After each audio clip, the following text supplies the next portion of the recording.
Hi, this is Barry Haimo. Thanks for tuning in again to Bite-Sized Bits of Knowledge, where we give you a meaningful amount of information in a short amount of time.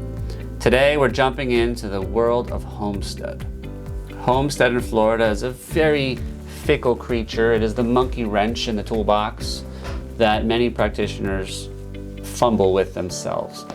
So, zooming out, high level, Homestead, what it is, you probably know that there's a couple things about it, but I'm going to go through all of them, so just forgive me. Number one, Homestead. There are basically three main benefits of Homestead. Number one is, I think the most commonly known one, is that you get a tax break. You get a haircut on your real estate taxes. And the taxes are prevented from going up a certain amount every year. There's a cap on how much they can go up. So if you have two properties at the same price, one you live in is your homestead, one's a commercial property, or another property that you don't live in full time, they're gonna go up very differently, probably like this, something like that, in terms of the real estate taxes, because your primary residence does have that benefit. Said differently, if you bought your house is the same house as your neighbor bought it 30 years ago, their taxes are gonna be very low. Your taxes are in contrast going to be very high because they're tied to your purchase price, which is presumably very high relative to theirs. Theirs creeped up a little bit. Yours will start here and creep up a little bit.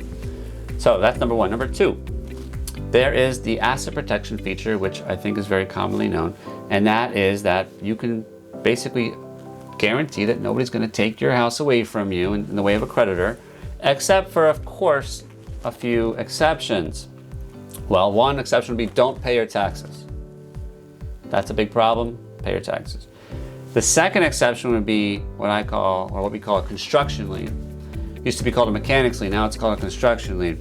And that is where for example, you have somebody come in and you have them, enhance your kitchen or repair something in the house that's like a fixture. It stays at the house.